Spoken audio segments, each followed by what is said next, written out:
sobre uma publicação do livro do padre Nicola Bux, neste ano, que revela uma carta que recebeu do Santo Padre Bento XVI em 2014, ou seja, 11 anos depois de sua provável abdicação ao trono petrino.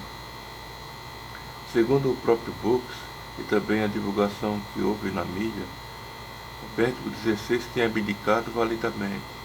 Aqui demonstrará não somente um pouco como anda esse debate, que está totalmente inexistente ainda hoje no nosso país, mas outro assunto preeminente sobre esses influenciadores externos e internos que nos deixamos nos influenciar. Por isso é necessária uma visão além do horizonte, ainda lembrando aquele tempo não distante, a qual demonstrou que nós erramos, como católicos. Isso nos levou a atitudes nada sensatas.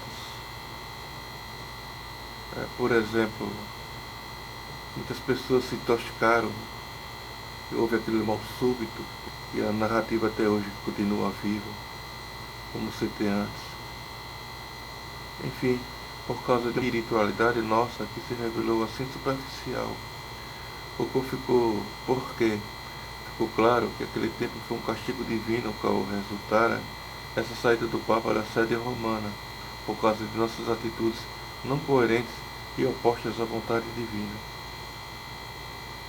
Por isso veio no topo da hierarquia em Roma uma voz estranha e condescendente, àquela época totalmente autoritária, que foi contrária à liberdade.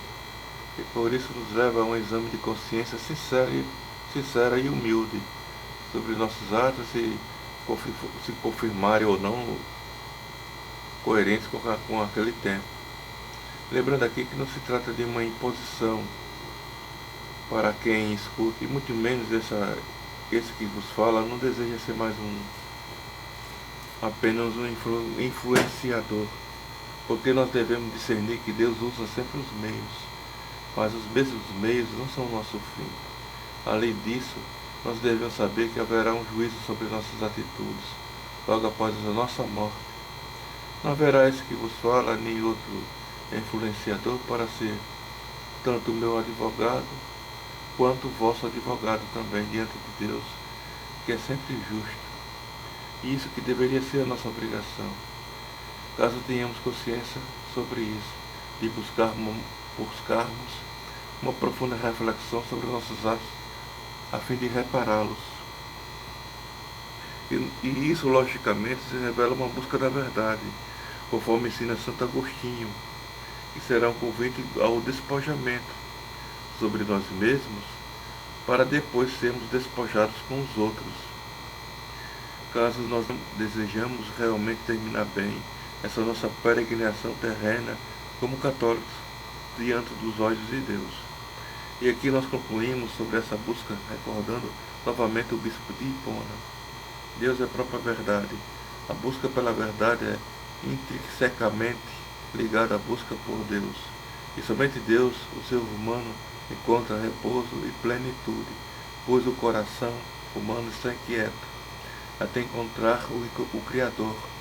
A verdade é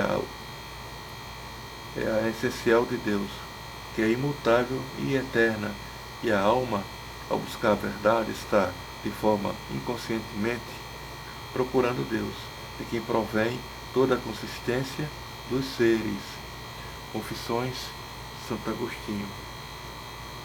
Desse modo, vamos analisar do que foi divulgada pela mídia a carta de Bento XVI, que escreveu a Nicola Bux. Se houve ou não uma coerência com essa verdade, uma parte mais importante da carta será para a nossa análise. Diz o Santo Padre: na opinião, os historiadores autorizados e os outros teólogos não são historiadores de verdade, nem mesmo teólogos. As especulações que propõem me parecem absurdas. Dizer que na minha renúncia eu teria deixado apenas o exercício do ministério e não o munus. É contrário à clara doutrina dogmática católica citada por ti no ponto 1. Se alguns jornalistas falam de um cisma crescente, não merece atenção. Ponto 1 é o que o padre colocava ponto por ponto ao qual Ratzinger respondia a cada ponto levantado a ele. Segundo alguns argumentos no debate que há na Itália sobre esse assunto, houve um comentário a esse fato que provavelmente não se trata de um julgamento na prática, por parte do Santo Padre. Apenas ele diz que pensa sobre aqueles que pensam sobre o ato dele. Se ele tivesse escrito a ele que é um absurdo, então o Santo Padre seria categórico sobre a sua abdicação. Mas o mesmo usa a palavra parecem, o qual no singular é parece, que dá a entender que poderia ser um absurdo sua renúncia. Se deve levar em conta que é uma carta endereçada somente a Nicola Pux. Então Bento não esclarece a ele se de fato houve ou não uma renúncia segundo o cânon 332, parágrafo 2, como nós estudamos, como é exigido pela uma válida abdicação. Bento XVI comenta possivelmente sobre especulações, principalmente vindas de jornalistas, as quais diz que não merece nenhuma atenção. Logo se revela um erro grave sobre afirmar algo que disse Bento, quando não há certeza. Assim surge uma necessidade de uma coerência nessa carta, o qual está no contexto da restrição mental larga de uma sede romana, totalmente impedida da parte do Santo Padre, a fim de buscar essa clareza sobre o que o autor deseja realmente dizer. Trata-se de saber possivelmente a causa que Bento se expressava assim logo após sua suposta renúncia. Ele optou, a qual tudo indica que sim, uma lógica que era bastante peculiar. Por exemplo, ele disse no Correio della Serra, um periódico italiano, que o Papa era um só, mas sem acrescentar mais nada. Assim ele propositalmente deixou sem resposta a indagação se era ele ou Francisco o Papa. Outro exemplo é a resposta que o próprio Santo Padre deu a um jornalista alemão chamado Serval Dagli, que perguntara a ele: então, Sua Santidade, como tu sentiste quando renunciou? E ele responde: não é tão simples, claro. Nenhum Papa renunciou por 1000 anos, mas o mesmo no primeiro milênio houve exceções. Andrea Sorte questionou que isso parece ser realmente um absurdo, mas o mesmo jornalista afirma, comentando sobre essa entrevista a Dagli, que se deve prestar atenção sobre uma diferença entre os verbos abdicar e renunciar. Eu mesmo pesquisei que abdicação se refere a um termo mais específico, geralmente usado à renúncia de um monarca. No caso do Santo Padre, renúncia é simplesmente abrir mão de um direito. E segundo Andrea Sorte, houve 2 papas que renunciaram ao ministério, Gregório V e Bento VIII. E se levamos em conta aquela premissa do nada é por acaso, houve metade de 16, no mesmo nome Bento, o primeiro alemão, e o segundo que adotou Ratzinger, esse mesmo nome no seu pontificado. Então, pergunto eu, ele queria dizer que a resposta exata e coerente seria de renunciar seu direito de ofício, que é exercer seu ministério? Nós podemos deduzir que, logicamente, que o Santo Padre Bento XVI desejava realmente dizer na carta era que os atos competem somente ao juízo de autoridades devidas, ou seja, é como que ele quisesse dizer que não responderia a qualquer um se houve uma abdicação ou não na parte dele, pois não se poderia ser na ótica superficial de indivíduos que não têm o além. E no contexto do Evangelho, isso é de não dar pérolas aos porcos, São Mateus 7,6.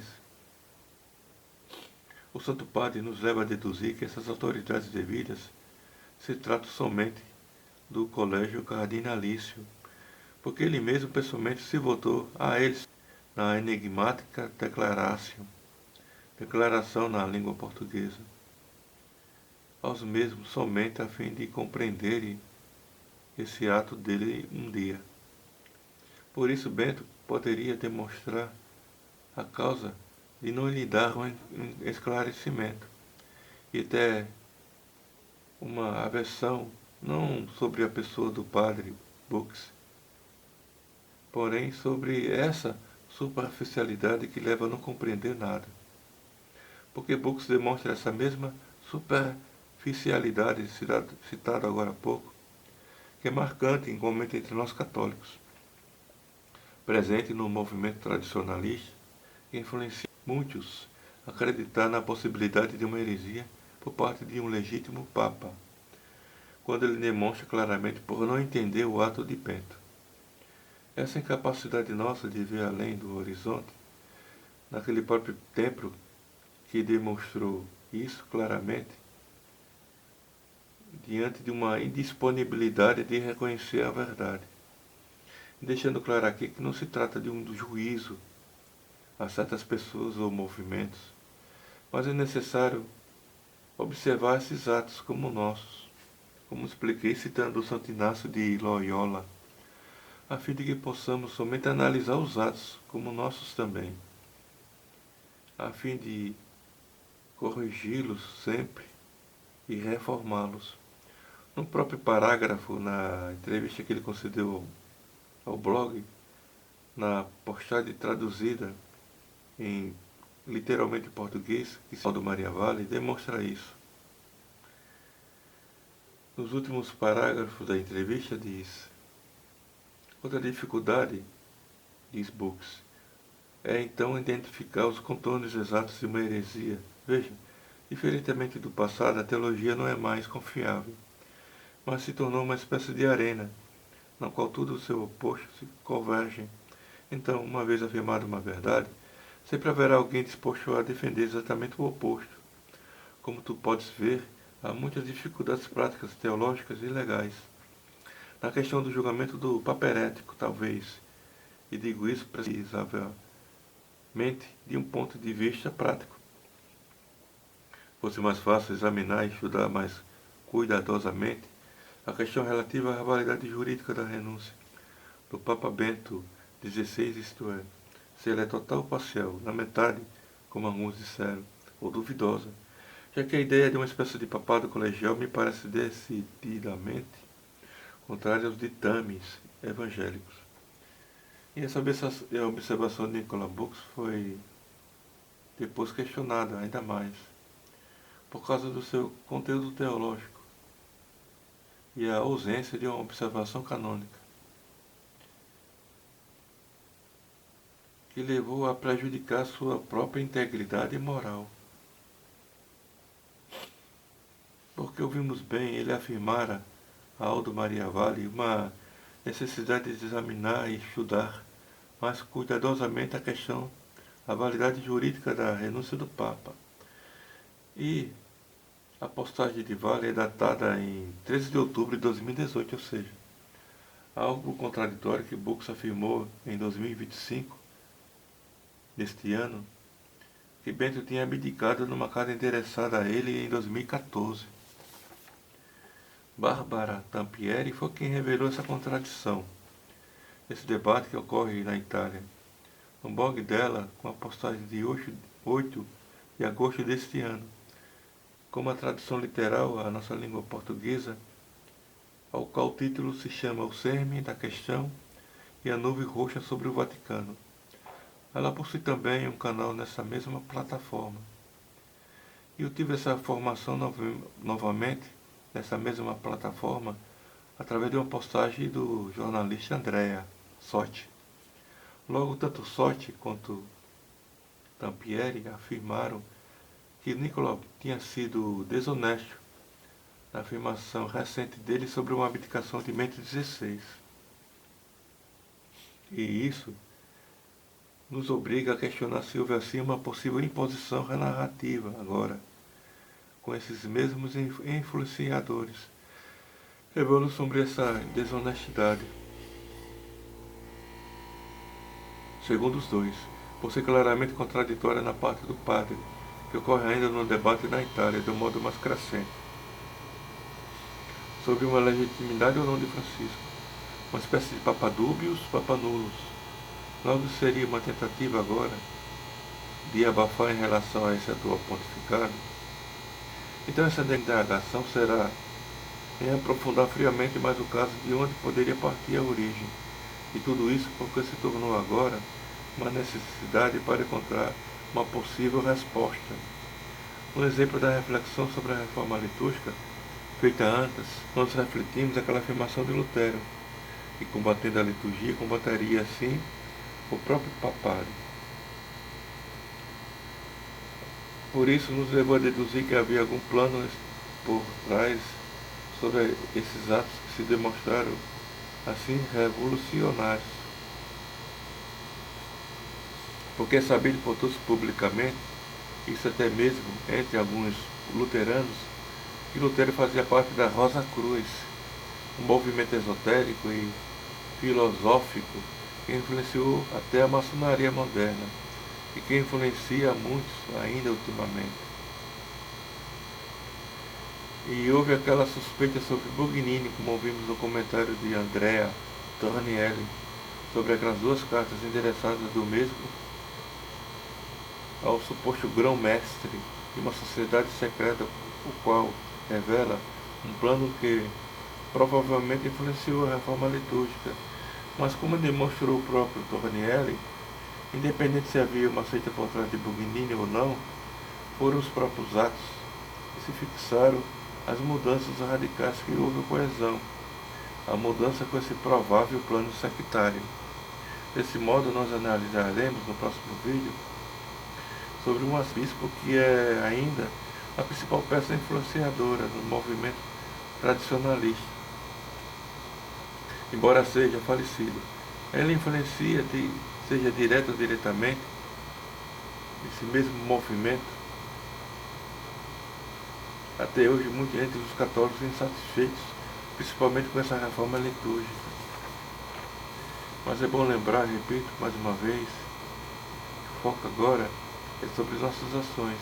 Se perdeu o foco principal sobre o papado, mas se esquivar nas denúncias feitas publicamente contra esses influenciadores, somente a fim de um discernimento mais profundo. Como disse o Padre Burks, são as questões de opiniões diversas que causam a não coesão dentro da igreja, na unidade, para essas diversas opiniões, por influência de um ou outro, que causa essa ruptura, digamos assim, na unidade da igreja. É por isso que vamos refletir sobre isso mais tarde. Nós podemos fazer parte e seja secreta sem precisar usar aquela peça na cintura que é um quadrado branco com detalhes em azul na frente e sem filiação alguma.